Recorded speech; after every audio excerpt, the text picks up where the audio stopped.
So tonight we're going to do a panel list of UX research recruiters and other recruiters in the field.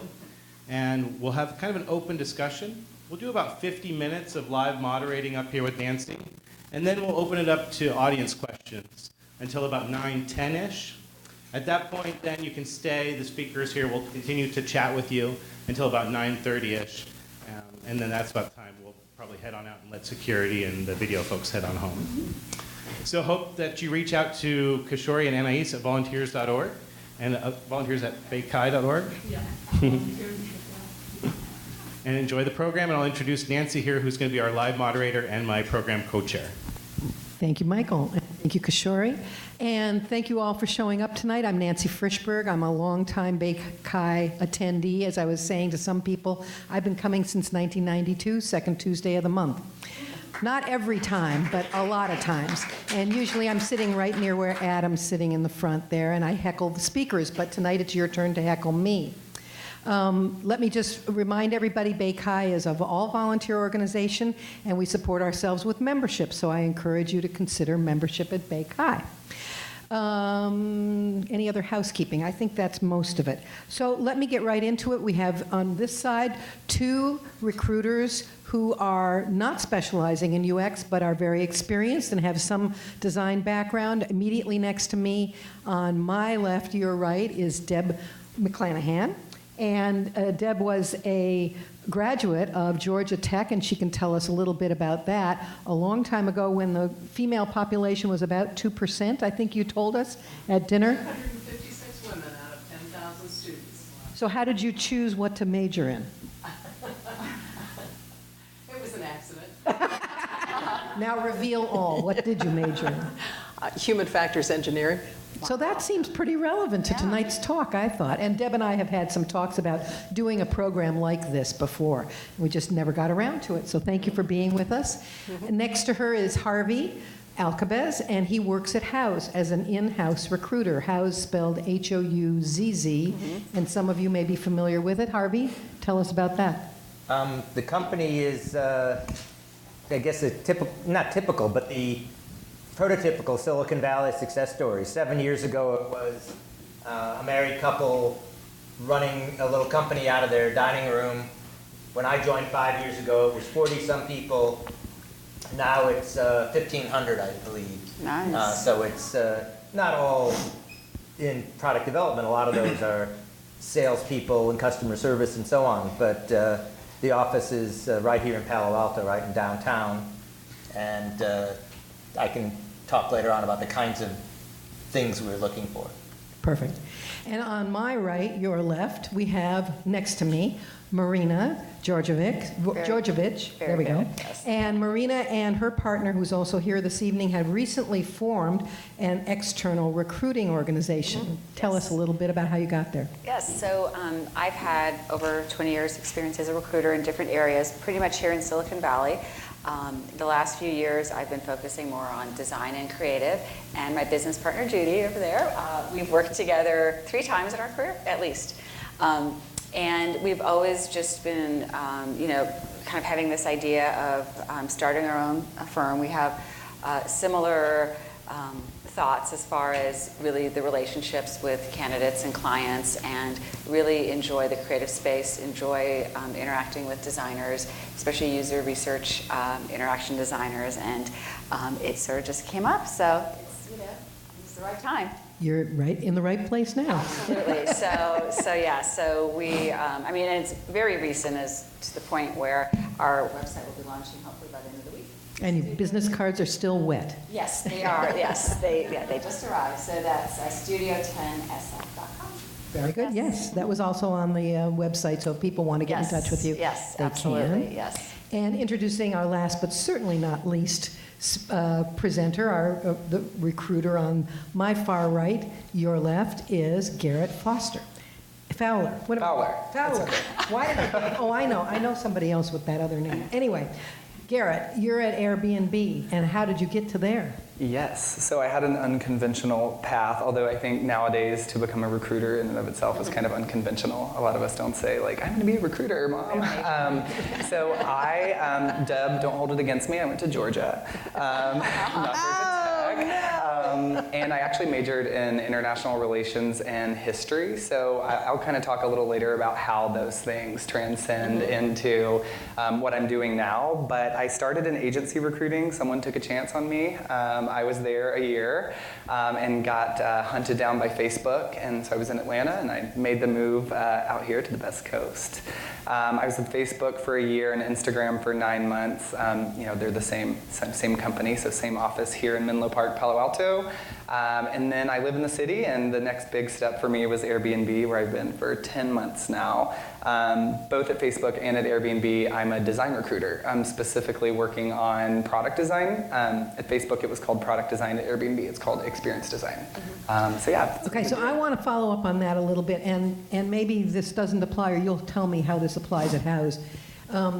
So I know that you are part of a team of recruiters Correct. at Airbnb. Yep. How do you divvy up the space? Does everybody recruit for everything in design, or tell us more about that? Yes. So the question kind of reminds me of when my mom or grandmother asked me what I do. They think that I still hire the people that make the posters and the T-shirts everywhere that I work. So I kind of can't escape that. But at my current job, Umbrella, not too atypical of a lot of startups, or at my current job, Airbnb, design is an umbrella term. So this is content strategy, it's UX research, it's design operations and program management, and it's also experience design. So following that model, that's actually how we kind of delineate our jobs. So we have a design recruiter, design sourcers, which for those of you who don't know, a sourcer is kind of who finds you and sends you that LinkedIn message and carries you through to the middle or into the interview process, at which point I would pick up. But yeah, we break it down between research, content, design, and operations. Okay, so you've got kind of 4 divisions there. Yeah. Harvey, how do you divide up We're the not recruiting? quite the size of Airbnb, but Yet. well, yet. We recruiters are focused on certain jobs. So I'm primarily focused on engineering, research engineers, and a few other types of engineers. And we are hiring interaction designers or web designers. A brand new job that we haven't even posted on the web yet, but maybe very relevant to some people here, is we're finally going to start hiring user experience experts. And the first thing we're looking for is an experience manager to manage a team of user experience people. So right now, we're looking for somebody who's been a manager. Once we have that person on board, then we'll probably be looking for individual contributor user experience researchers. Great, okay, you heard it here first. Very exciting. Now, I think that we've covered a little bit about how it might be organized when you're an in-house recruiter, but Deb, talk about being an external recruiter, and what should we know about that? I really do the top to bottom, from sourcing all the way through the attraction, the recruiting, the identification, the selection, the working with managers. I do the front to back end complete process. Also, some of my clients actually have me do the negotiating with the candidate so that they take the heat out of that process also. They find that an objective third party can often do a better job of that than having you talk to your hiring manager or someone inside to be able to make these deals work. So it is a different layout in terms of what am I doing, because I'm doing the whole process and taking a funnel in effect from a large pool of potential candidates down to a much smaller universe of people who are really well qualified for the specific role, and then working with the organization to make sure that we pick the right person for any particular role. And that could be anything from an executive position, a CEO, a board member, all the way down to a senior level individual contributor. Mm-hmm. It's a real mixed bag. Mm-hmm. And so, Marina, you recently completed some work with an organization where you outfitted several international studios with a lot of designers. Right. Is that a good example of Yeah. external Yeah. recruiting? Well, Or do you want to give a different example? no, actually, that was internal. So I've done both. Okay. I've pretty well versed in both areas. I think as a recruiter, I've always preferred really what we call full cycle from from the very beginning, sourcing, all the way to the offer stage. Okay. My last 2 full-time roles was at IDEAN, which is the UX design agency. They're here in Palo Alto, and I did open up several studios across the U.S. for them as well. And I did everything from sourcing to the offer to discuss, really negotiating the offer and presenting it. And it got to the point where everyone knew they were not allowed, when I say everyone, even the executive team knew they were not allowed to talk money with the candidates. I could do that because what had happened was too many people would say, "Oh no, that's fine if you want that salary." It's like, well, no, you didn't ask me, so you can't do that. So there is some level of control that has to take place with throughout the process. And I mean that we could, I'm sure as the conversation goes on tonight, we can even talk about that, how things can sometimes break down in the interview process. And sometimes I feel candidates are like, well, who am I supposed to call back? The sourcer, the coordinator, the recruiter, the hiring manager. And the worst thing that can happen in the recruiting process from anybody's point of view is when your expectations are set at a different level than Yes. what the reality of the position and the role and the money all work out to be. And it's just, it's good to have somebody in charge of setting those expectations appropriately, screening for those expectations, and really making sure that the best interests of both the company and the individual are met, and that they're matched, that they match up. Yeah, good. Yeah. I know we're going to get into money later. Yeah. Let's hold on just a second. We're going to try to take this in an orderly fashion, although I expect we'll bounce around a lot. Yeah. So let's talk about a garden variety kind of recruit. What's an ordinary, easy recruit? Give me the steps through the process. Who wants to start? Does that exist? Well, it may not have ever happened, but you have in your mind this Right. platonic ideal, right? Right. I can start. I can take a stab. I think it's hard to find the ideal garden variety designer a lot of times, but I think we're seeing like a shift towards product building as a whole. I know all of you may not be in the product development field. I know a lot of you probably are. And like really mature organizations like people who have built products before and who have iterated and who know how to make decisions based on data science and not just rationale that they're getting from themselves, and people who really understand stakeholder management like in the development process of a product. And so I think the garden variety of recruit is someone who at scale, small or large, has shipped and iterated a product and done so by collaborating with other people. I think it's when you start finding like what we like to call like dark horse candidates that don't like fit your on paper job description that like things can get a little trickier because you have to build advocacy with your hiring managers, and the storytelling becomes so crucial at that point at kind of selling this candidate's skills and traits and values even sometimes to a team. But I do think the garden variety more and more is someone who has experience shipping products, and that gets thrown around a lot, but I think for us that would be a garden variety recruit.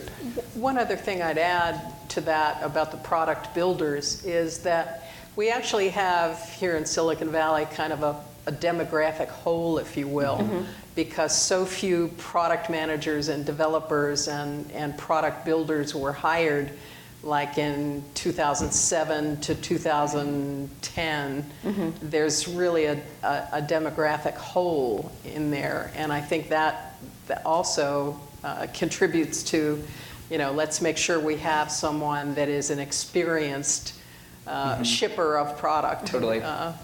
I think it's even more crucial today because of that demographic hole. Well, I'm going to jump in with the question that half the audience is just itching to ask, and that is, what if I don't have experience? You're telling me I have to have a lot of experience and been through this iteration already. What do I do? Well, admittedly, that is the challenge. Yeah. Because the number one thing companies often look for is the experience, even more than the education. Two things that come to mind, maybe they're really two variations of the same thing. One is doing internships. The two I was going to say is doing internships or doing project-based or temporary work. But bottom line is companies are more willing to take a risk when they're not making a long-term commitment. Yeah. So if you can, it may be much easier whether it's getting a job in UX or for that matter getting a job in recruiting to get somebody to take a risk when it's, okay, we'll hire you for an internship for a few months, or Yes. okay, we'll hire you on a contract basis. And then once you've got more of those types of experiences, then you can point to that when you're looking for something full-time. And I'll add that I have seen and I saw it advocated today, so it reminded me of it again. I've seen some great examples of our colleagues who aren't necessarily here tonight defining for themselves a self-generated project, because that means they can talk about it later. And so many of the projects that you might get, even as a contractor, you've signed a non-disclosure and you can't talk about. But if you set yourself a project, I want to show how 3 different photographic, photo book sites work and which ones I liked and why and how what the difficulties are, whatever your favorite hobby is. Right. If you have a project you can talk about, whether it was paid for or you did it yourself, that could be a step toward experience. And right? I could actually add Go. to that. Yes, because obviously not just experience, but of course the portfolio as well. It needs to show the breadth of experience. So I had that situation when I was recruiting at IDEA.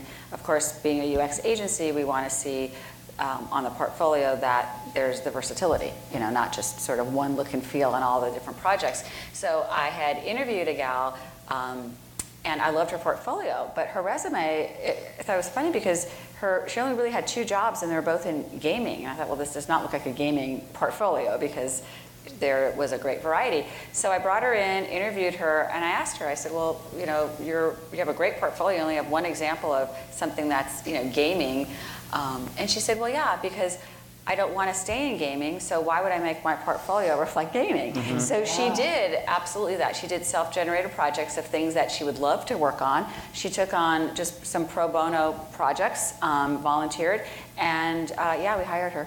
And I love that because I thought, good for her, because as a recruiter, you also hear kind of, well, I'd love to show you my work, but it's all under NDA. And then there's like that awkward pause, like, okay.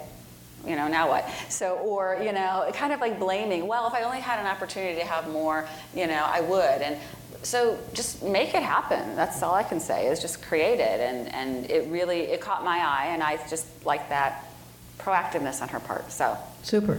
And in terms of portfolio, certainly for a design job, the portfolio is important, and the ideal is if you can have a portfolio you can post on the web publicly and people can see.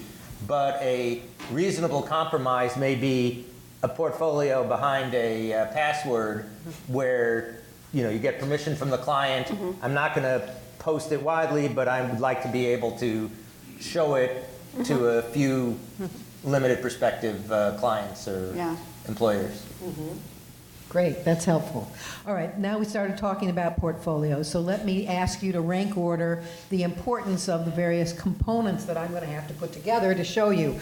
I have a resume, I have a portfolio. Is there anything equivalent to a portfolio? I have interviews that I have to get through. I have references. I have where I went to school and what I studied. How are these things all interrelated? And how much do you weigh each piece? It really depends on the company. I mean, for some companies, they're going to be wowed by your wireframes and your visual designs that you've created. And other companies, that's going to be a secondary or third. They have to love you before they look at that. So it really depends on the organization, on its age, on its stage, how many other people are involved in the design activity. Do they have somebody that's a lead UI, UX person already, and this is going to be somebody that's going to follow in the path of, or are you the trailblazer that really is setting what the company is going to be and what it's going to grow up into? So a lot of it depends really on the match for what the requirements are for the particular company.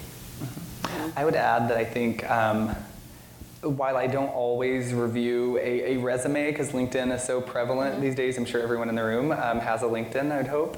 And so a lot of times I will see a LinkedIn that has, I was at LinkedIn, I was at Yahoo, I was at Blue Cross, right? And there's no description. Like, it's just your title and what you did. And so I would say, like, a huge piece of advice from our end at Airbnb, and I'm sure you guys will echo this sentiment, is like providing like summaries, assuming you can, from your company on what you're doing. And if your titles change, like, have you really been an interaction designer for 12 years at Yahoo? Or like, are you an interaction designer too? Have you been a lead on a project? I think it's really important to throw that out there in an age where a LinkedIn is your resume. Right. I think it's really important. It takes about between 10 or sometimes minutes to an hour even of conversation away, right? That we don't have to necessarily go as granularly into in that first screen because you have a story. Kind of building upon that, I think a portfolio in the design world is like, can sometimes feel like the end all be all, and we certainly like to review portfolios to see the depth and the breadth of the work. Do you show process? Is it just pretty UI screenshots and photography? Like, I think a portfolio is important, but like my philosophy is like that the process goes like much deeper than a portfolio. There's storytelling, there's vulnerability, there's retrospective. So I do think while all these things are important at different phases, I think really having a concise summary on your LinkedIn is really, really important, and it saves us a lot of painstaking conversations that aren't always the most fun. And then also just making sure, that you do have that portfolio up to date, and perhaps not always behind a password wall, and sometimes maybe. No, it's much better than not. Yeah, Right. totally. But in terms of, you were just talking about different phases. Yeah. And I think that's the key. It's not that a resume is important and the interview skills aren't. It's that some things are important just to get, in the first step, and, we may get a lot of resumes or, applications with a resume and a portfolio, and then we're going to narrow it down to some people we're going to interview, and then at that point, those things may be less important. We still may use something in portfolio or resume for discussion in an interview, or for, maybe the recruiter looked at it, but now the interviewer is going to look at it. So it's still important, but once you kind of pass the first phase, then the actual discussion, it becomes more important. And in general, I would think references in most companies are much later on when you're trying to confirm, okay, we think this is a pretty good person, we're ready to make an offer, let's just make sure. That said, there's a whole other talk of referrals. Right. And So I'm just going to continue on that one because I'm remembering a couple things I've seen recently, and that is, would you find yourself checking the references for more than one top candidate if you have like 2 or 3 people at the end, or would you wait until it's the everybody's top choice? I'm going to look at their references. And the second part of this question for everybody is, do you get in touch with people who I'm a candidate, I give you 3 people's names and numbers, you talk to them. Do you also go and find other people who know me from other places and talk to them as well? Sometimes. It happens more, and I find that I've been in situations when, because again, the power of LinkedIn, someone else will be like, maybe the hiring manager will be like, oh, they worked at, so-and-so. I'm going to go ahead and look into that and make some calls. So it happens all the time, whether or not it's official or not, but the backdoor absolutely. reference. The backdoor reference Back is channel. Collateral, as we so call it. bottom line Yes. is don't burn bridges. And also, Really. the people you connect to on LinkedIn, you're publicly saying, this is somebody I know who knows my work. So if somebody at the company you're applying to might know that person, they may wind up checking with that person. So if there's somebody who you really wouldn't want saying something about you, you may Don't not want to be connect connected to them on LinkedIn. Yeah. The other thing I always tell candidates to be very aware of is the recommendations and referrals that you have on LinkedIn, make sure that those are really talking about the things that you want people to know about you. Right. It's about skills, it's about knowledge, it's about product areas, it's about what your experience is and how you work in a team, and are you the best thing since sliced bread in terms of XYZ. Those references, those recommendations that people make on LinkedIn are really very important in many organizations as that screening tool when you're trying to get the pool down to a manageable number. And I know a lot of my hiring managers in various companies will be checking that to look at, you know, who said what about you. Right. And if it's consistent. Yeah. You know, so yeah, absolutely. Yeah, and I would add and say that, you know, when you interview at a company where there's someone who has worked with you before, candidate confidentiality is super important, and I think everyone takes it pretty seriously. So in terms of just like telling the world you're interviewing with us and like wanting to know your every dirt and moment, like that may not happen in many cases. It oftentimes shouldn't, but that's not to say we haven't all like made our calls to find out about someone, especially if it's a really important position, right? And as a recruiter, like that's your deliverable, and you want to make sure quality is foremost important. I would add that like I really nerd out on sourcing strategy, and so a lot of that is building lists of applicable companies, you know, in our space or maybe that have gnarly problems that they're solving, and we sit down and we map out the whole org. So like, you know, I know who's on Google Wallet, I know who's on Gbusiness, I know who's on Drive, I know who's on Gmail, right? And like, when we make these maps, we oftentimes will pull people from the product org who have worked with those companies into a room, and we go through the map and we say like, how was this person? Would you recommend this person? So like we're getting really deep into like mapping out organizations and doing a lot of the work proactively so that when we get a job requisition, we're not like, oh, let me go hunt and find this person, when I can say, you need a lead on payments, here's the lead at Venmo, here's the lead on Wallet, here's the lead at Braintree, like we're gonna go after these people. And if there are like negative notes or back channels in those notes, like those people oftentimes do, you know, get deprioritized. And so I think it's just important to note that, you know, be thoughtful about the relationships you make and sometimes break. Yeah. Wow, okay. Certainly Silicon Valley Yes. is a small place in Yes. that there's a lot of people who know a lot of people in Silicon Valley. Definitely yes.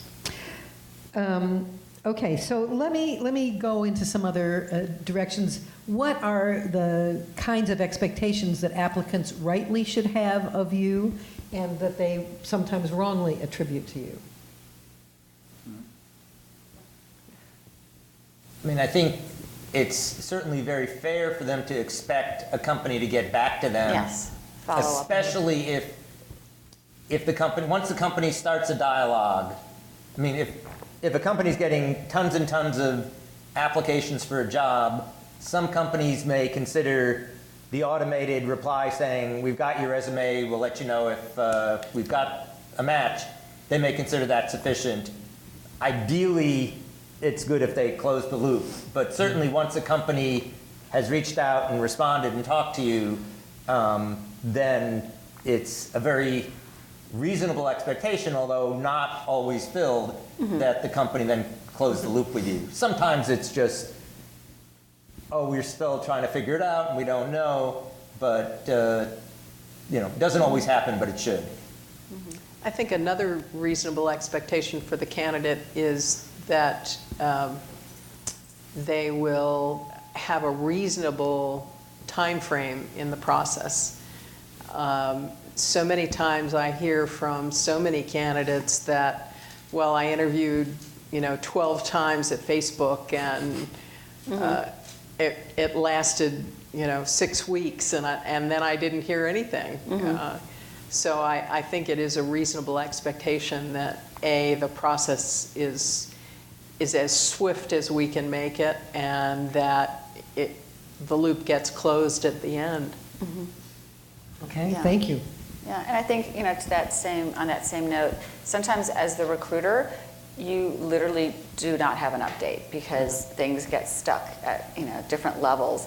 And so Often for times that have nothing to do with Oh, yeah. the candidate. right, it's like a company offsite. It's a budget or a freeze budget, yeah, or or it's a- something Or it's the completely. international users meeting, and Right. everybody's out of the office for Or 10 the days. person who Right. was hiring left and we haven't put in a new person or whatever, yeah. And so I know when I was an internal recruiter, I always just had a certain time on my calendar blocked to basically just follow up with every person in the loop, and half the time it was like, I'm just letting you know I have no news, but I just want to let you know. And they usually just appreciate that, just, at least to hear from me, because when they don't, and at the same time, I always go back to, no matter what, for people that are interviewing, it's, you're putting yourself out there. You're not, it's not easy to interview. And some people are really good at what they do, but some people don't even like to interview, and it could be scary and intimidating. So I always just remember, okay, just treat them, the way I'd want to be treated. And I think that really always makes me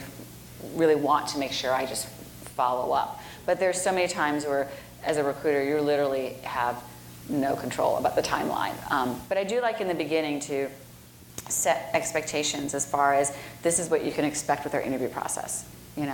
You and I are speaking. If things go well, we'll move to this stage and kind of walk them through just so they understand. Because a lot of times people are interviewing elsewhere, and maybe you can't always time it. A lot of these people are like, well, I want to get all my offers, and then, well, no, it doesn't work that way. On a Friday afternoon, I'll make my decision by Tuesday. Well, that it does not. And I know it's frustrating for the job seeker, but you can't time it because companies have their own timeline as well. But I do like to at least set some type of, expectation as far as what to expect with our interview process. But on that topic, I'd urge everybody to help your recruiter help you by keeping them informed of other deadlines you might have. Another company's probably going to make me an offer, or a company's made me an offer and they want me to decide by next Friday, and then maybe we can speed things up on our end or Right. whatever. If it's, oh, I have to decide by tomorrow, it's a little bit harder. Right. But you're a miracle worker, Harvey, so Yeah. I'm sure. Have on occasion. I would add, I think it's also really important, I'm not necessarily in the business of setting new precedents, and I want candidates to know that. There are certainly edge cases, but everyone, should be evaluated fairly, and they should know that. It seems like a common sense thing, but sometimes just letting the candidate know where they are in the process compared to other people for the same role, it just gives you ease of mind knowing that okay, they're reviewing my portfolio, but also 10 others. And if I make it past this step, it'll be in the on-site round where there are 3 others, right? It just kind of takes that unnerving tension out of it.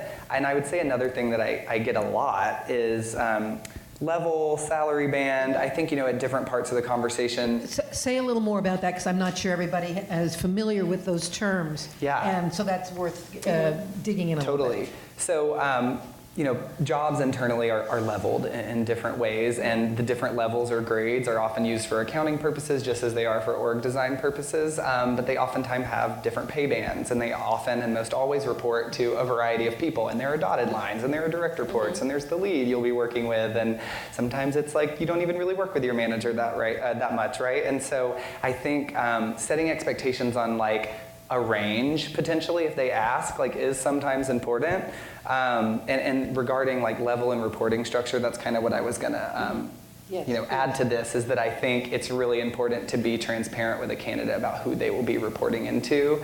I talk to a lot of candidates with competing offers from other companies who are it's for this team and I'll be a lead. And I don't know who I'm going to report into, and I don't know how big my team is. I don't know who my cross-functional partners are. So I think just being transparent with candidates about this is your level, and this is a potential range, and this is who you'll be reporting into, it kind of eases them into the process, because there's less question marks and anxiety around getting to know everybody and who am I reporting into and how much will I make.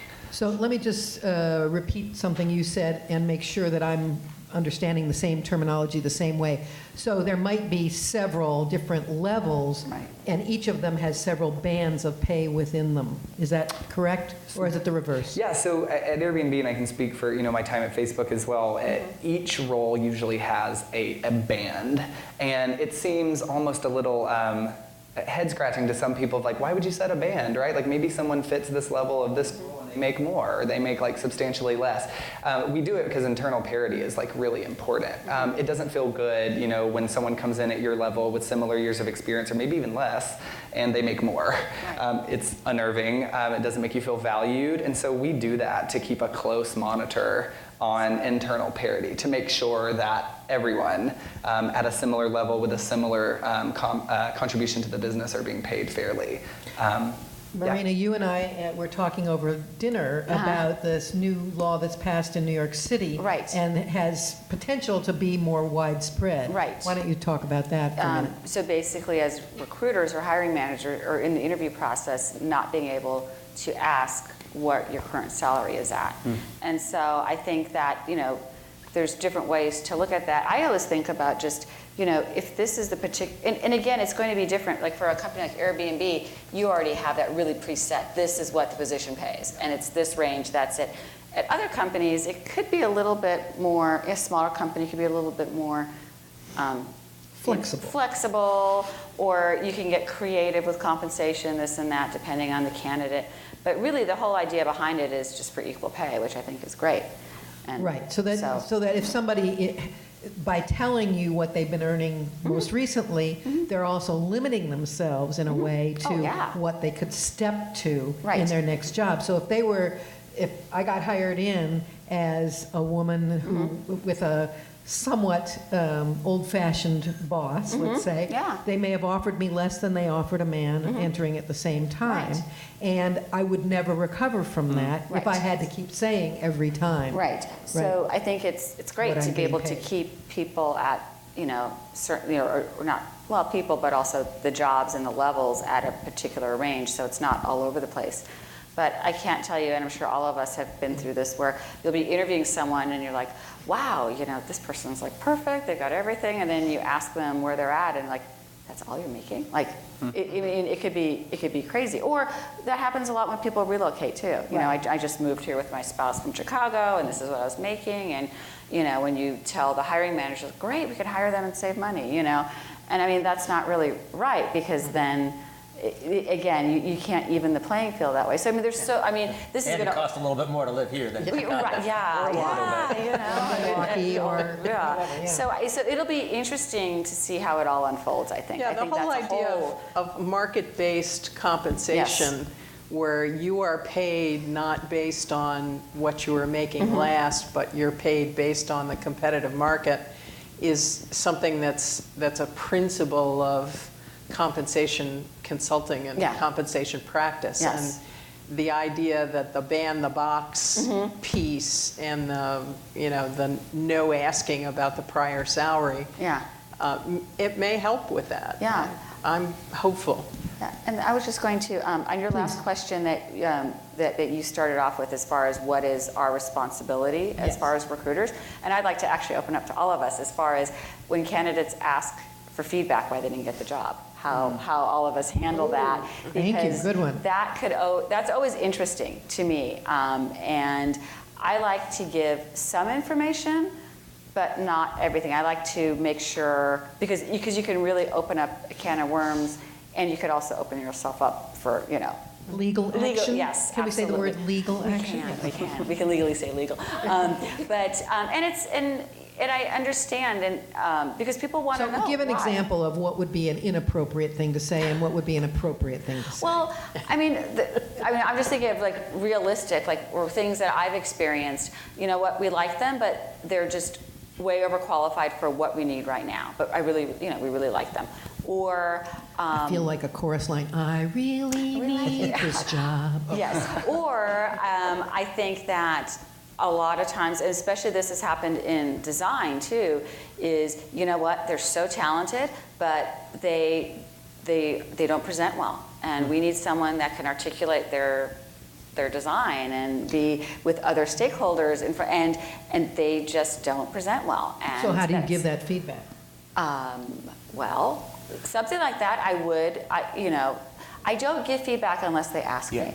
I never do. I wouldn't do that. I would just say basically went with another candidate. And sometimes people will say, well, you know what? It would really be helpful if you gave me some feedback because, you know, the last 3 jobs that I got so close to an offer, I didn't make it. I'm wondering if it's something that, you know. I can fix. Right. And so something like that, I could say, you know what? Your presentation skills are not as strong as we would like because of the fact that, you know, our stakeholders are all over, you know, different personalities and all that. We really need someone with stronger presentation skills. And I think that would be fine. So again, I would only give feedback if asked. I think it's also about tone and voice. Absolutely. You know, it's how you present it. And you know, I think working in design, as we all know, it's a super subjective field. Like saying someone's visual design isn't good enough or their product thinking isn't good enough, right? Like these are subjective terms.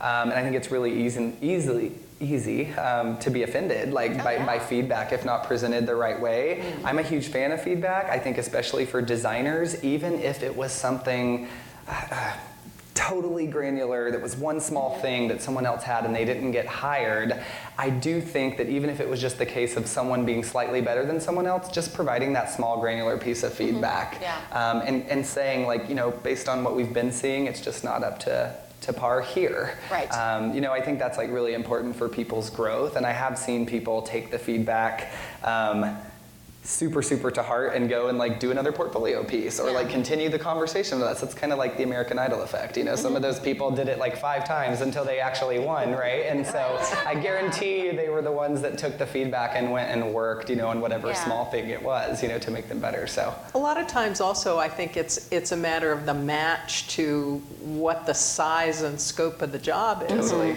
You know, you might think that you're ready for a senior level position, and maybe you are at company X, but in my company, you don't measure up to the other senior designers. So, you know, I'm going to go in a different direction because of that. I run into that on a weekly basis, and I think I know one of the things we had talked about beforehand was like, you know, your garden variety recruit, but we also had like kind of outlined the hard recruit. Well, if you don't mind, I could definitely tell you because it's directly related. I recently was working with a young lady who was a principal designer at her company. It's another title thing, but she was a principal designer at a company with 10 designers, and so she was the subject matter expert on this particular feature, and she did mentor others in craft and prototyping and interaction design thinking, and she did a lot of great things, but the interview process ultimately determines your level and your compensation. And so after she went through the interview process, it was clear that she wasn't quite as articulate on some of the points that some of our design leads and even some of our senior designers, not even design leads, were kind of capable of articulating and expressing. And so that was the hardest recruit I've ever had. I'm really lucky that she joined the company, but I mean, it was really hard because you have to essentially tell someone that, yes, we're making an offer to you, but at scale and based on what we have here already, it just would not set you up for success. I mean, you would have so many things on your plate that you've never worked at this kind of scale on, and it would not set you up for success. And so I think conveying that in a thoughtful way to the candidate, it kind of takes some stress off their shoulders and it makes a little more sense. The other thing that I often look to give candidates feedback about is about the cycle that's involved. You know, if a company has a 6-month product cycle and I've been used to working in something that's more like 12 or 13 months, you know, that's a mismatch, and the rhythm is off. The rhythm just doesn't work, and it's like composing a piece of music. It's got to all fit together, and if my cycle time is so much longer, I'm going to feel stressed all the time in terms of making those deadlines and getting the deliverables to you. That's definitely true in the creative agency world. I mean, I had interviewed some great people, but there's like no way that they can turn things around that quick. And so, so that's... Yeah, even people that I've come across in design who have done major redesigns of big brands, you know, large programs that were very successful. It's like, well, for this little tiny startup, it's not going to be appropriate because you've got to be able to turn on a dime, and you don't have 3 months to do a design. Right. Right, and 3 cycles through mood boards and all that. Right. Right. Cool. All right, well, let's see. When's a good time to start talking about money? Would this be a good time? As people leave the room.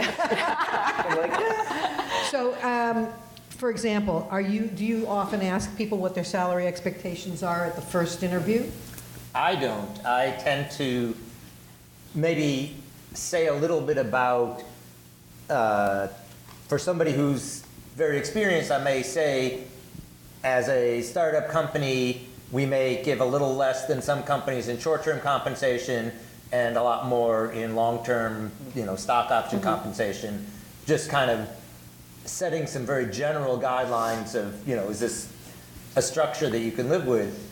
But I tend to avoid, for most jobs, I tend to avoid getting into the specifics because there are some trade-offs you can make. If somebody says, well, yes, we want to have this person, they want to join, but they need a certain amount to make mortgage, then okay, maybe we give them a little less stock and a little bit more cash or something. There's ways to deal with it. So I prefer to avoid that conversation until there's an actual, seems to be a good match. But Till the fourth date, at least. I mean, certainly there is a bit of a message sent by a candidate. It's one thing to say, I just want to make sure that we're in the same ballpark before we spend time talking. But if a candidate early on is only talking about what can you do for me, that's a little bit of a negative about the candidate, as opposed to here's how I can provide value to the company, and then once there's a clear match, then drilling down into what are the salary benefits, etc. Yep.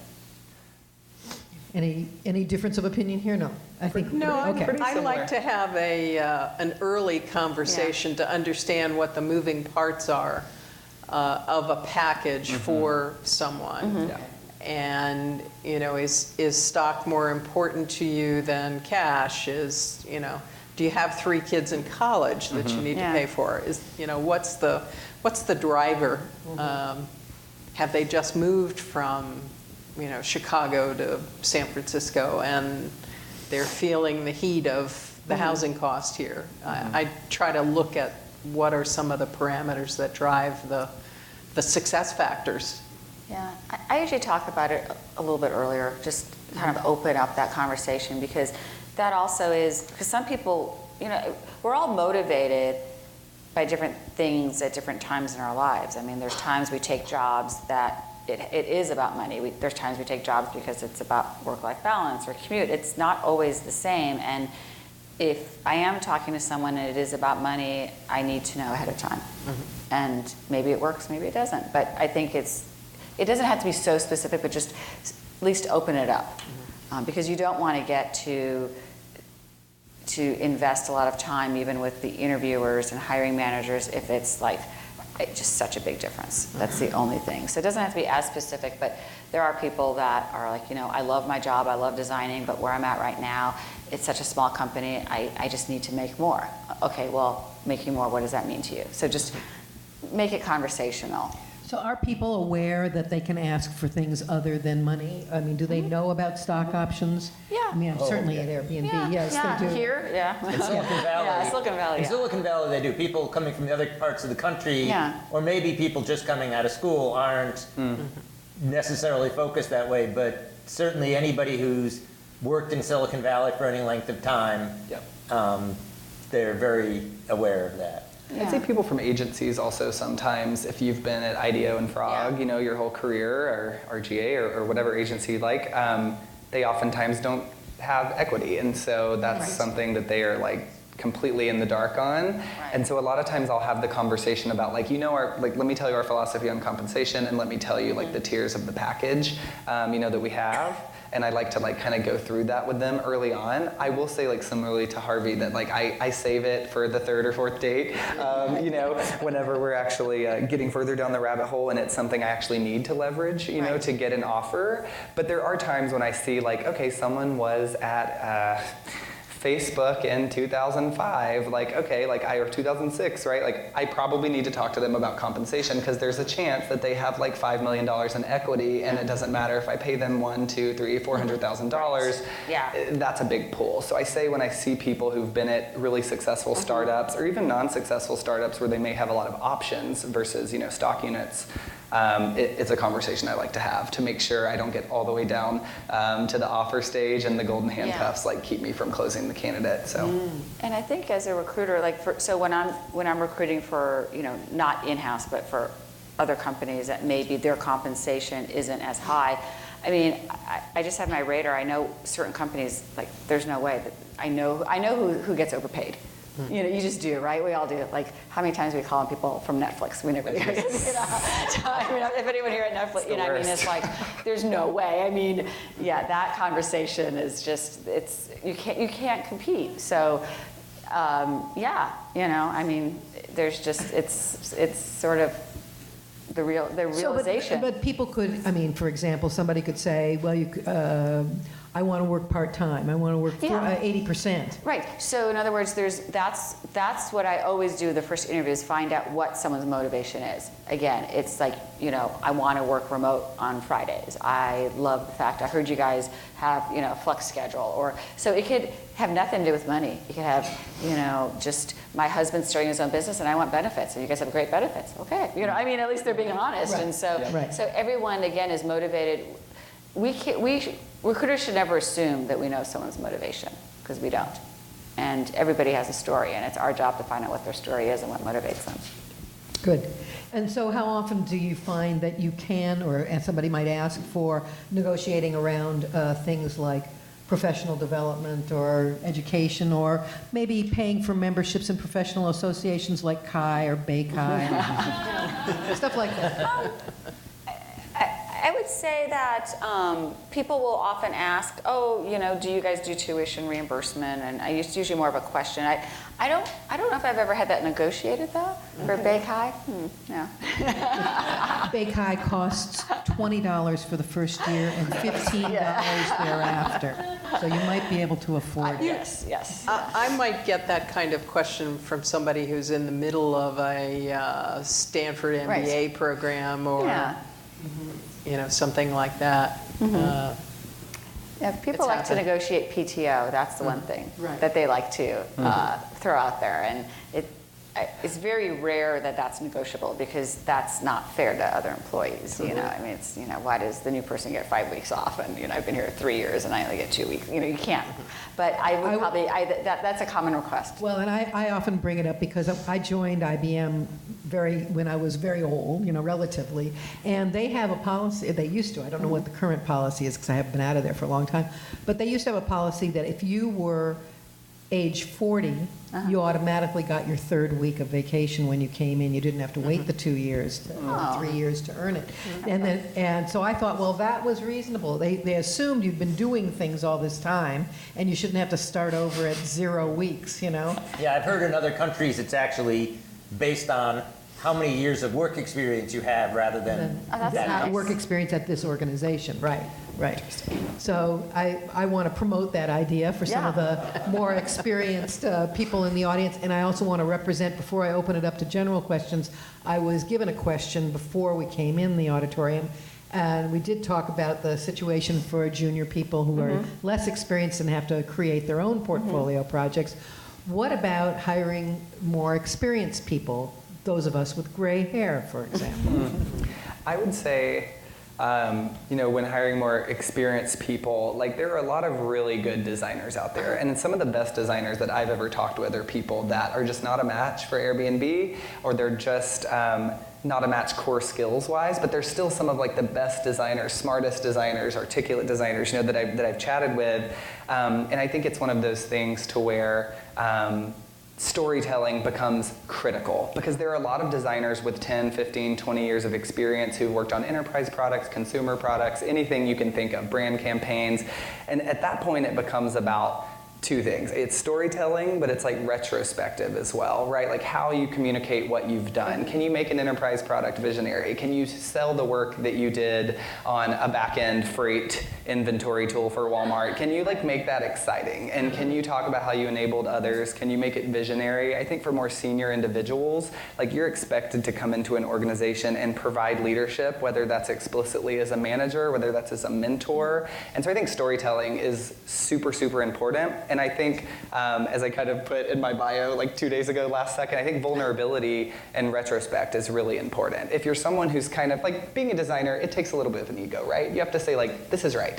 I did this wireframe, I did the flow this way because like from an interaction design perspective, it's right, it's easier. And I think there's a flawed assumption there because there's more to be said about someone that's vulnerable and can say, man, if I could have done that 5th year at Google and done that 18th iteration on photos, I would have done it differently. And I wouldn't have talked to the PM like that. And I would have like touched up the asset a little better so that it would have carried over and been more flexible moving forward. So I just think storytelling, I think being vulnerable and being able to own up to mistakes you've made in your career. It may seem counterintuitive, but it actually really separates senior candidates from those who like have been working 20 years and can't retrospectively own up to things that could have went better. I think I'd piggyback on that thought about the interest and excitement in the company too. There's a lot to be said for if a candidate is not a perfect match for the product size, style, type, age, and stage, that having done your homework and having the ability to tell the story about, well, I had something like that when I was at so-and-so, and here's what I did, and here's how we dealt with it, and it worked out fine, and I really enjoyed the process of what we did. You know, having that story that hangs together, that gives me the confidence that you really are going to be successful here. That's important. Yeah, caring a lot about what the company's mission is and having resonance with that does help. Also, I mean, a comment I made about the junior candidates, but it could also be made about the very experienced candidates that the companies, admittedly, a lot of companies in Silicon Valley do have a certain amount of age bias. And I suspect that companies that have been around longer probably have more people who have a few gray hairs and maybe more open to people with experience. But the comment I made about junior candidates getting their foot in the door by starting out in a temporary role and then proving themselves and then going permanent might also apply to really to anybody. But you know, if there's a reason why companies are hesitant, oh, we don't know if we want to have somebody who's at that level or somebody who's, you know, training was a long time ago or whatever, if there's a way that you can prove it on a smaller scale where they don't have to make the long-term commitment until they've seen, yes, you really are somebody who we value and we want to have long-term, starting out as, you know, on a contract or temp basis that can convert. Yeah. The advice that I always give people, not even designers, but friends, people interviewing for any position, any industry, is you have to stay relevant. You have to know what's going on, especially in this valley. Like, who cares about your age? Just know what's going on, and come. And if you do, and people get that, you're good. I mean, I hold myself to that standard. So I think that, you know, you don't want to go into an interview, well, I've got so much experience, you know, back in the day. No one wants to hear that. Or you don't want to go to an interview and you're like, I just graduated and what's going on, and no, and your mother's out there waiting for you to pick you up after the interview. You don't want that. Be relevant. I mean, know what's going on in this valley. We are so lucky that we work here, and there's so many opportunities. Yes. I mean, people other parts of the world would do anything, you know, and they do. They come here, but we are already here. So know what's going on. Be relevant. Read, you know, local things are going up. Attend events. Network. It really, really pays off. And the age thing, forget that. Just do it. So that's the best advice. But I guess one comment about somebody who has a lot of experience is really pare down to emphasize the relevant experience. I mean, Yes. some people put a resume as a history of everything they've ever done. And realistically, if it's long, people aren't going to read it, but they might just jump around and look at some things. You'd rather have them look at the things that are relevant for the job. Totally. So, I mean, Yeah. whether it was recent or a little less recent, emphasize the things that are relevant to show not this is what I've done, but this is how my experience can help you solve your problems. So Totally. Absolutely. from the Yeah. point of view of the company that you'd like to hire you. Yeah. I'll give an example of somebody I hired who was somebody you wouldn't have expected to fill the role. I was looking for a participant recruiter for the user research function, and a friend recommended a woman to me, and I was interviewing several people, and she had been a dispatcher for a limousine company. But she has a British accent, and she has a British accent. Oh. So she gives good telephone. And people wanted to talk to her on the phone. And she knows how to get through the screener fast and make it pleasant, and everybody was happy to talk to her. So she was a wonderful recruiter, Yeah. partly because of her industriousness, Sure. but also because she had this other experience of talking on the phone to, the walkie-talkie to the limo guys. That's great. So I think that was a good example. I want to open it up to the audience and who else has a microphone there? Okay, Michael and I will travel up the aisles, raise your hand, and we'll get you on the count. Dana is over there. Hi, I want to kind of ask a maybe more general question. You're a candidate for a job. How do you approach salary negotiation, assuming that you've gotten to the point where they're interested in hiring you?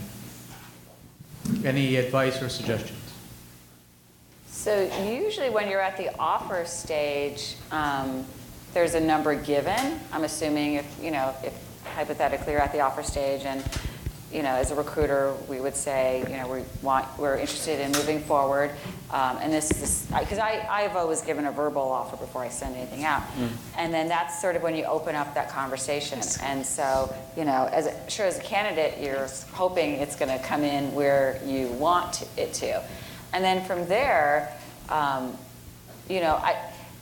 don't think there's any one right answer because there's so many variables. It depends on the level, it depends on your experience, it depends on, so many other factors. But I think it's great just to be open and honest and be reasonable. So if it's a matter of you were hoping it was going to come in $5K more, you can say that, or it could be something where typically candidates will be like, great, as soon as I receive your email with the offer letter, let me look it over, and then is there a time that you're expecting me to get back to you? And then, I'd say it's usually, 50-50, they'll want to come back with another number, and then you open it up. But, I think it's pretty standard, and, I've had things that would fall apart over $2,000, which I think is such a waste, because let's take $2,000 divided by 24 paychecks in a year after taxes. I mean, what is that? So, but I also understand you don't want, looking at your salary history, you don't want to go backwards. But, there's always conversations too. If I accept this position, you mentioned that the annual review cycle is March. Would I be eligible for a review and so just really, I think opening up that conversation. You guys have anything else to add to that? If I make somebody an offer and they're not happy with it and they want to they want to negotiate, that's fine. But I'm generally the middleman. I'm the one who's doing the negotiation, but I'm going to the vice president or the executive to get the approval. So to just say, well, can you make it more? First, it's very valuable to know what part is where you really, the salary is good, but the stock is where I'd want more, or vice versa, or a sign-on bonus or something like that. But the key is to be able to tell the person you're negotiating with, if you can make it X, I would join. Yeah. So that now I can go back to the manager and say, he's committed, this candidate is committed to accept the offer if we can do this, as opposed to, well, can we do a little bit more? Right. So having something very specific. Now, you might not get exactly that. It might be, somewhere in between, or they may just say, we don't have any room. But at least be specific of saying, I will accept if you do this. And understand that if a recruiter tells you this company doesn't do hire-on bonuses and they don't negotiate on salary, accept that. Yeah. It's just the way things are at that particular organization. Yes. And no amount of whining is going to make that change. So. Yeah, oh yeah, that's so true. Just asking yourself, I think to your point, is this fair? I'm sure you all tell the recruiters you talk to the truth about what you're making, right? And so I think just asking yourself, is this fair? Based on the job scope, based on what I talk to the recruiter, is this a lateral move? Is this an upwards move? Do I feel like I'm taking a step back for work-life balance and I want to kind of get, separate myself out, the work-life balance world a little bit? I think just asking yourself, is this fair? Based on what I'm going to be doing and where I'm going to be working, is this fair? I think what we do is we dig ourselves into a hole where we're I'm making 150, Johnny who's making 180 at my level here, I'm never going to get there. It's going to take me 3 years and 3 promotions. I'm going to tell the next recruiter that I need 180. And I think you just have to ask yourself, is it fair? Right. I think reality checking is always super important in those cases. Hi, my name is Chandana, and I'm a recent graduate. I moved from Boston to the Bay Area. I just moved from Boston. Welcome. Thank you. Thanks. So I've been looking for junior designer and junior researcher positions. When I look at job descriptions, for junior levels, they ask for 3 to 4 years of experience or even higher. While I see that the requirements and the skills match, I do not have that level of experience. So I'm a little skeptical about whether I should go ahead and apply for this position, or should I not? So. Do you have internship experience? Yes, I do. So I would just say, definitely, that's when it's really nice to have a cover letter and say, basically I'm, enthusiastically applying for this position. I maybe chat a little bit about the internships, but also to your point, that's where contract and project work comes in for situations like that. Because I've heard that, we had talked about that earlier as far as, you know how to do the work. It's just you just don't have the experience on paper, and that's very frustrating. But once it happens, it just takes off, which is great. It's just that initial. So anything that comes up, like any type of contract work, is great. But definitely highlight the internships, if you can as well, because that helps. Because I look at that, where did they intern? What did they do? Yeah. So and Airbnb actually considers, a master's or postgraduate degree to be 2 to 4 years of professional experience. So I think that's something to remember. Is a lot of companies are.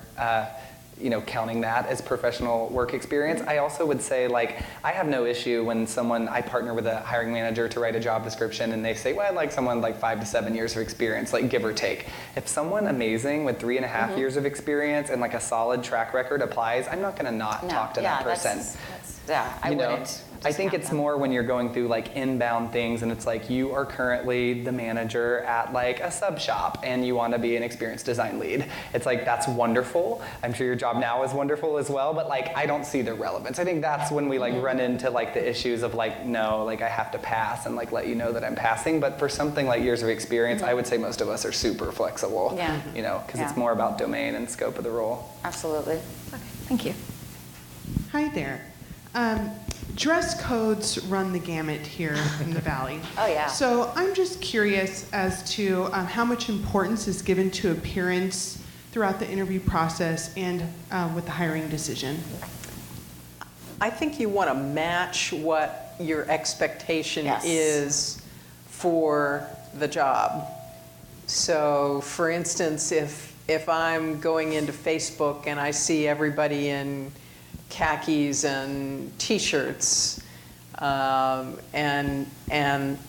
the women in jeans and all sorts of casual clothing, I'm going to want to match that, but maybe dress a little bit nicer than what I see walking step up. in. Yeah, like a half a step up from what I see walking in. I always tell people, don't wear a lot of jewelry. You don't want to jangle, no matter what your personal style is. You want to make sure that your hairstyle is neat and clean, and you've got a groomed look about you. But I think that you want to dress appropriately for the situation. So You want people to feel like you're somebody they could be comfortable working with, and if you're way much more dressed than they are, then that's a little bit of a strike against. I mean, many, many years ago when I was quite young, I applied for and got a job at Apple, and years later at an Apple reunion, one of my coworkers said, "Oh, I remember, you wore a suit to your interview, but we hired you anyway." So I'm like reflecting on my interviews at Airbnb where I was wearing a sweater that was like rainbow craziness with jeans with holes in them. And I don't think I ever really thought about it. Maybe that was kind of a result of how things have shifted like over time in terms of like these businesses being more casual. I think I'm lucky to work at a place where like our mission is universal belonging, like come as you are, like that has nothing to do with the job. But to Deb's point, I mean, you want to come in and you want to like present your best self, right, when you come in. I think clothing choices like aren't always as important. Not that that's the point that you're making, but I do think that like present your best self and be yourself. If you're not going to get hired because you wear that sweater with a unicorn on it or your jeans have holes in them, like maybe you just don't want to work there. Well, yeah, and on that same note, I mean, let's face it, that's, at least as a recruiter, that's what I love about working with designers and creatives, because they do have their own style. And I think that in a way that works to your advantage. Totally. So, I don't know, I think that I've never had an issue with that at all. I think that, hey, be an individual, you're creative. Totally. But at the same time, keep it professional. Yeah. Yes. The designer candidate who showed up with her dog, yeah, that was a little bit off-putting to people, and we didn't wind up hiring her. Right. But maybe not just because of that, but Yeah. But I think designers can maybe get away with a little bit more. yeah. No tank tops, no yoga pants. Yeah, Other than that, exactly. Yeah, you're good. no, You're you good. go pants. You're good. Hi, my name is Catherine, and I have a question about take-home exercises and portfolio presentations. So for take-home exercises, there's like a huge split between my peers. Like, there's usually guidelines between, let's spend 3 or 4 hours and kind of do this exercise and then present it back to us. And then other people say, like, out of principle, you're never supposed to do these type of exercises. And I've talked to enough candidates where they always spend 20 plus hours actually doing these exercises. So I think that's a poorly designed take-home exercise, Yeah. personally. If it takes that long. The work sample kind of thing that I like to see candidates do for any of my companies and for any role is something that is an impossible question that doesn't have one right answer.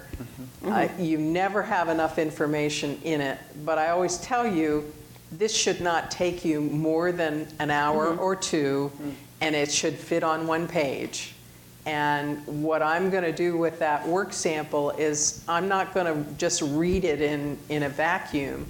I'm going to have you, if I've given you that to do, I'm going to have you come in and talk about it with 3 hiring managers. I'm not going to take that as a static piece. I'm going to want you to discuss your thinking, your logic, how did you get to your answer, what process did you use. I'm going to take a very holistic approach to that and have multiple people listen to it. What I see some companies around here doing is using the work sample as a static piece, and that drives me absolutely nuts because I think it's not valuable. They also are using it at the front end of a process rather than as a selection criteria at the end. Yeah. I think having multiple people take the time to do the work sample is just, it's not fair to the candidate, and it's not well used by many of the companies.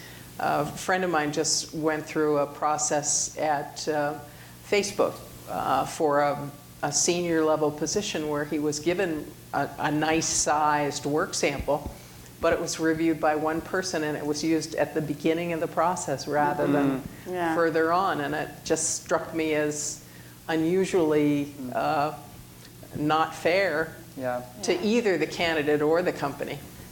Exercises, we do have one on Airbnb.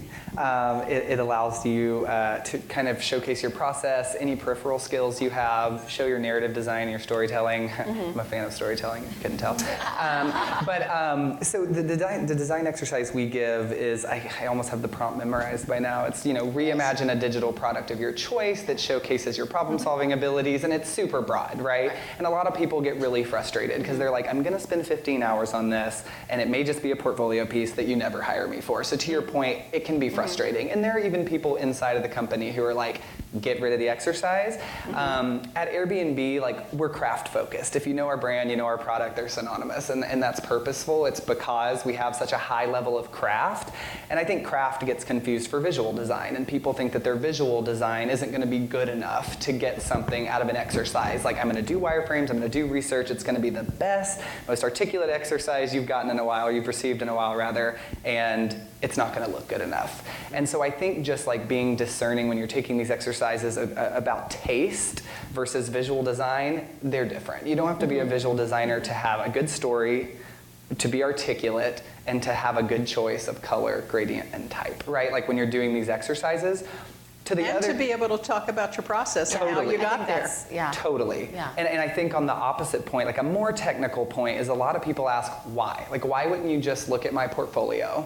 I can show you things I've made that I've iterated on, that I have real data and conclusions that I came to share. And I think some of the problems we solve at Airbnb are a little ambiguous. There's a lot of ambiguity in the startup world. And so sometimes it helps me to see if I tell you to work on something that you have no context, no data, no partnerships, nothing. What does your process look like? How do you frame a problem? How do you tell a story around that problem? And then how's your taste? What does the deck look like? Of course, that's important. And going slightly deeper and more granularly, people say, well, couldn't you just look at my case studies that I did this exact thing for? And you can see my visual design. A lot of us working in the design field have had the luxury of working with a component system. So everything you do in your sketch tool or in your toolbook is using a UI component that an engineer or someone who's maintaining a design language system has made. And so all you've ever done at Google is pull from material design. I don't know when you need to create an icon or a button or a new interface to set a new precedent for a product pillar or an emerging team at Airbnb. I don't know if you can make that. I need to see that you can make these things, and if you can do motion, if you can do iconography, I want to see those things, because ultimately that helps me leverage and get you something that you're meant for and that you're not going to be over your head in. Absolutely, yeah. Edwin. Earlier, you each mentioned sort of your personal preferences for when you start a conversation about pay range and so on. I've gone through a few different interactions with recruiters, and some of them have started earlier and some of them have started later, and I found benefits to both. I found weaknesses to both. For instance, I've gone through one that went for a while, and then it was, well, here's the pay range we're looking at, and it's half of what I had been doing. And I was like, well, I'm sorry I wasted your time. And so there's a sense in which, should I have introduced, this is where I'm at? Because I could have saved them a lot of time. I could have saved myself a lot of time. No, right? I think it's the recruiter's responsibility to bring that up at the appropriate time. Yeah, because it shouldn't be on the candidate to initiate that conversation. What about just asking about it? I don't think there's anything wrong with that, especially if you feel, especially going through what you've gone through, where you're like, oh, I don't want to go through that again. We have all these conversations, because that takes time away. If you're working full time, you have to block time out and schedule interviews, and that it takes a lot. So, I'm thinking if I was interviewing you on the phone and you said, hey, by the way, would it be okay if you share with me at least the range of what you're looking at? Because I did go through an interview just recently, and it came up late. We were, the position that they wanted to offer me was half of what I'm making now. So I don't think there's anything wrong with that at all, if how you frame it, you know. Yeah. No? Especially if you don't think that you're in a typical range. I mean, if you're sort of feel like, okay, what I'm getting is typical in the industry, then a good company is probably going to be able to be comparable. If you kind of say, I know I'm getting top, very top dollar, and I'm only going to consider moving if I can match me, or I have some other special need. I know I need to, work remotely part of the time, or whatever the non-standard thing, then it's certainly worth bringing up. Related to that, what would be your recommendations for places to look to see sort of like what is an expected range for where you're at?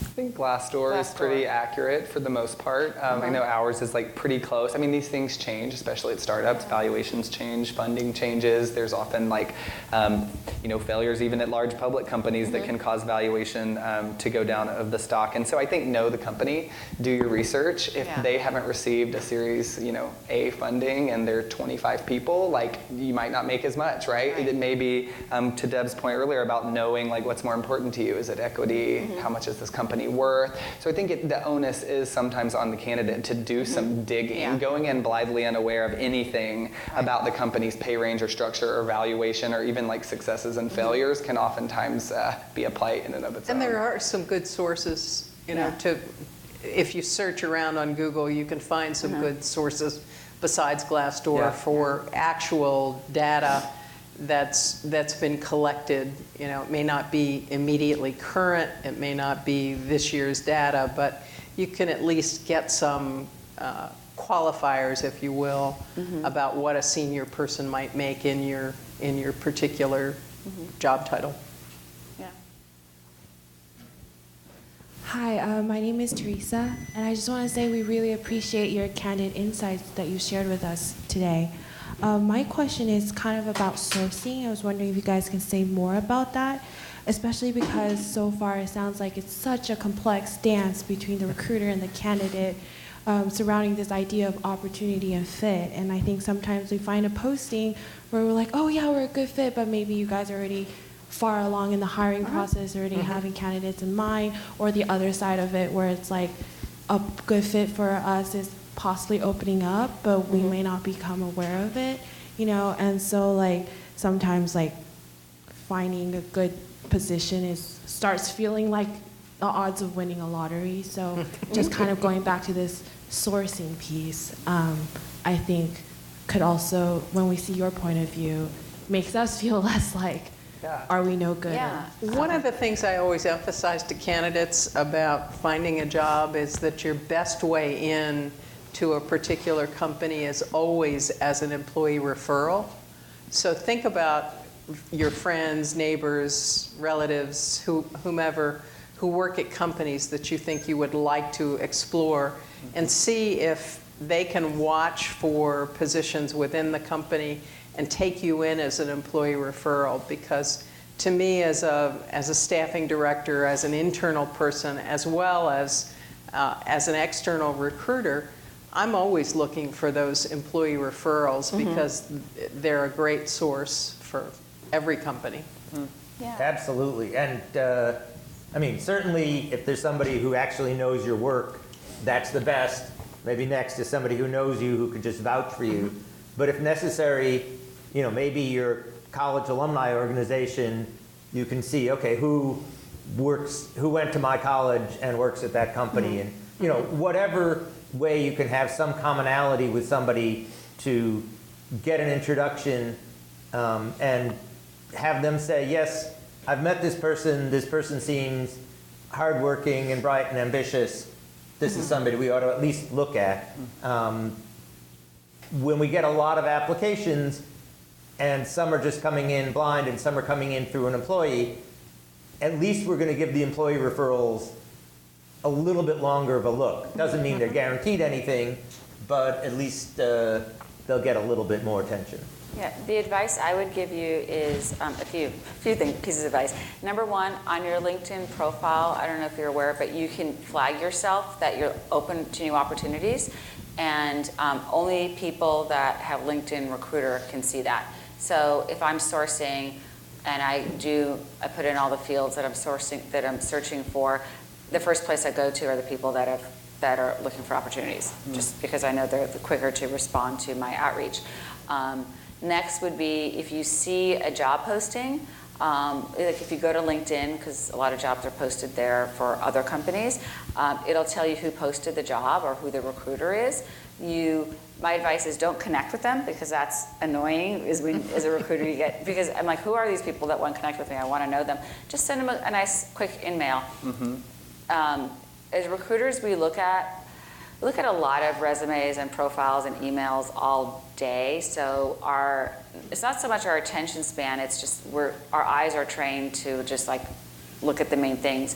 So whenever you... Oh yeah, it's our attention span. Yeah, okay, I was trying to like sugarcoat it.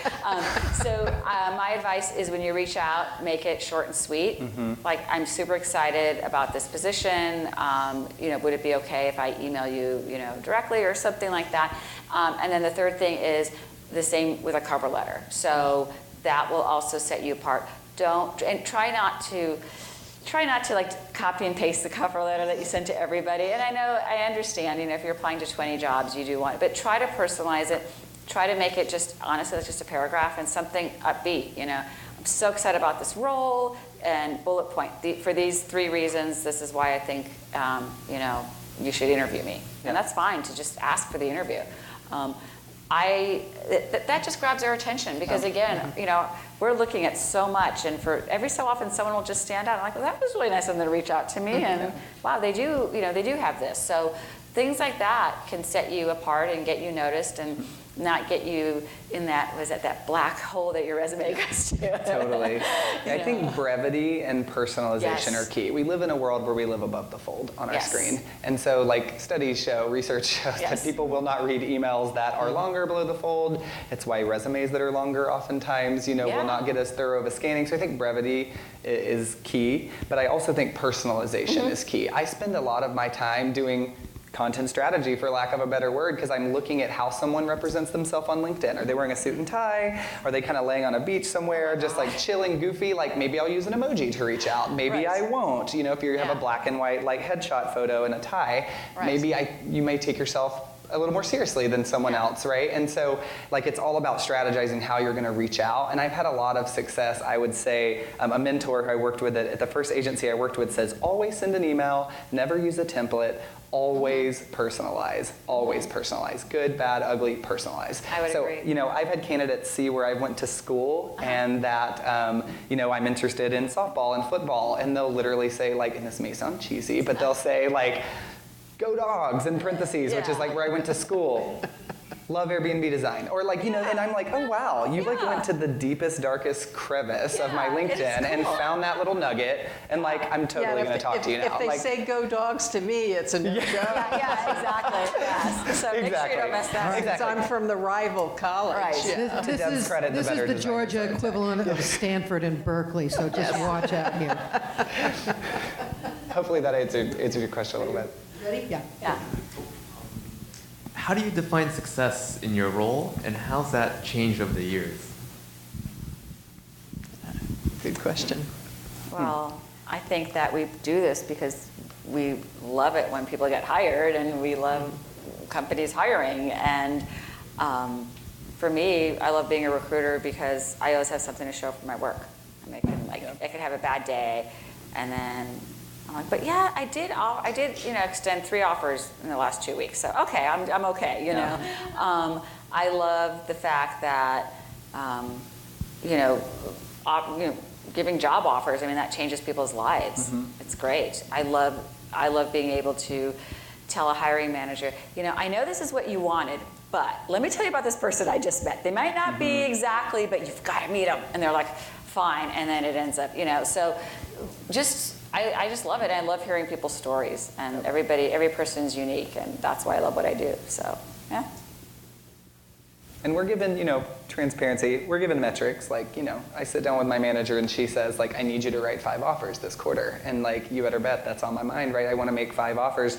But I think like qualitative success for me is bringing in a diverse group of people, whether or not they're hired or whether or not I'm just presenting a diverse group of candidates. And by diversity, I don't mean like an individual person or group. I mean the collective. Are these individuals diverse? Cognitively, the color of their skin, their religion, their preferences. Like, I want to make sure I'm bringing in a diverse group of people because that helps us solve problems, in new lights and in new perspectives that we're not looking at. So I think diversity is a huge barometer for success for me in many cases. I also think like evangelizing your work is successful. Recruiting, we're having this panel because we're shrouded in mystery. It's secretive, it's legal, it's comms. I can't tell you that, and so I think evangelizing what I'm doing to the public, to you all, and also telling people in my own company what I'm doing and how we work and how we define success is really important. So while the metrics are important, I think there are other things certainly that like add up.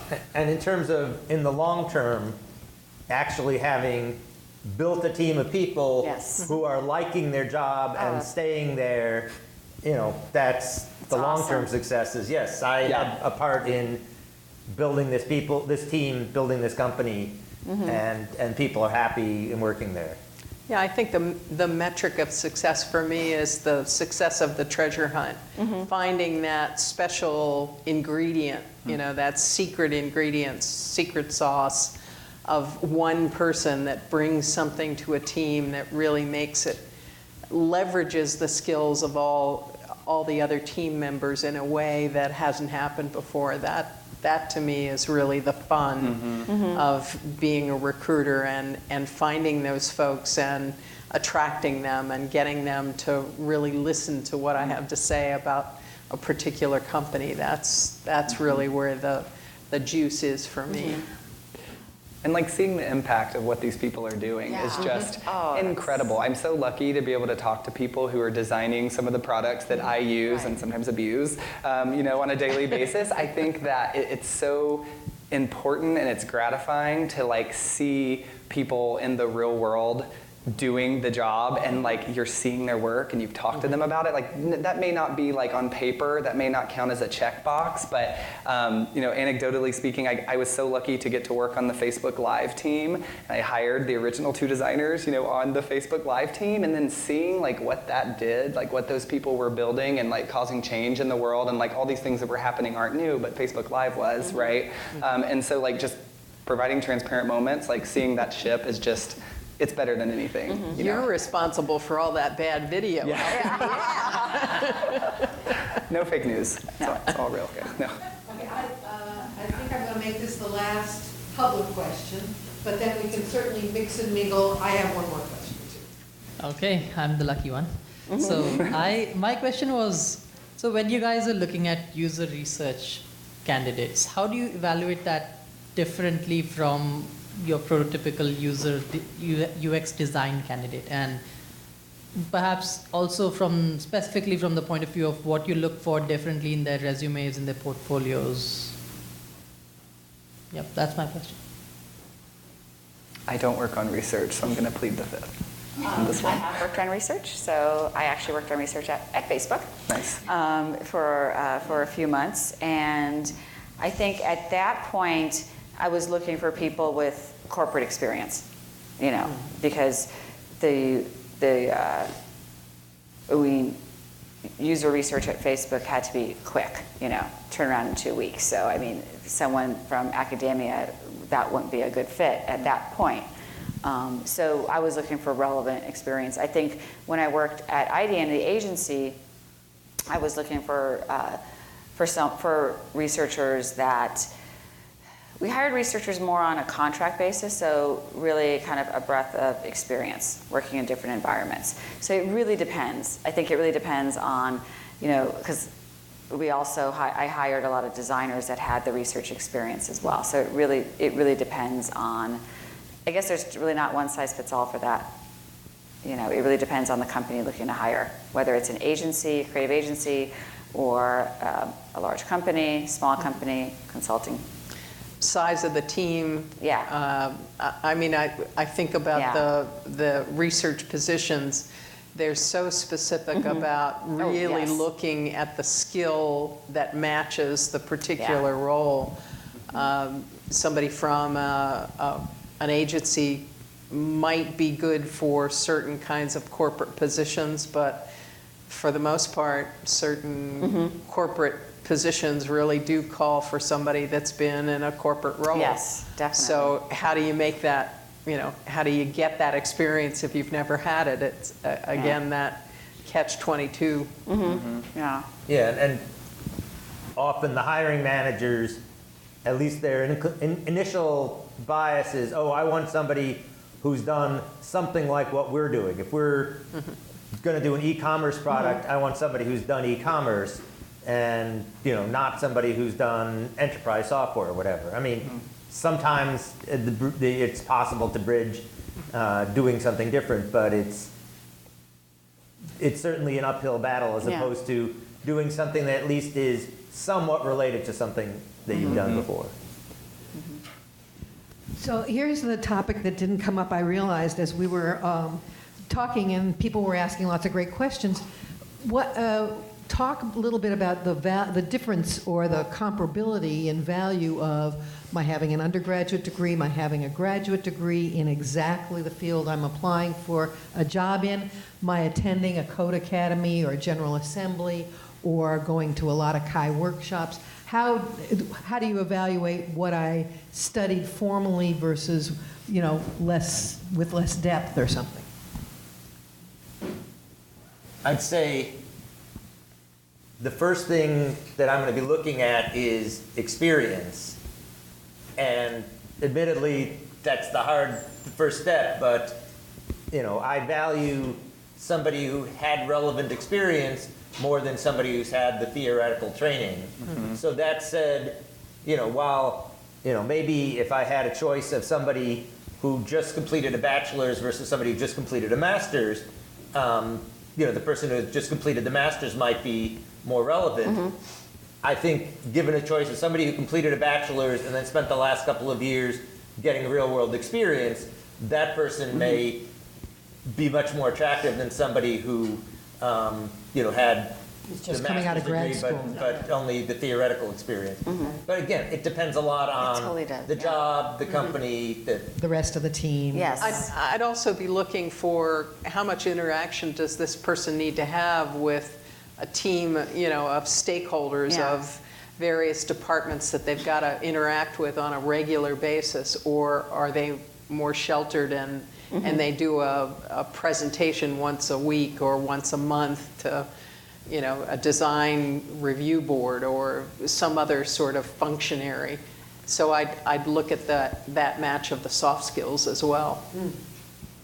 Yeah, and I would say design in particular, it's really easy to assign a value or a mental picture to design. I say design and everyone in the room thought of something pretty, or you thought of architecture, or you thought something graphically designed.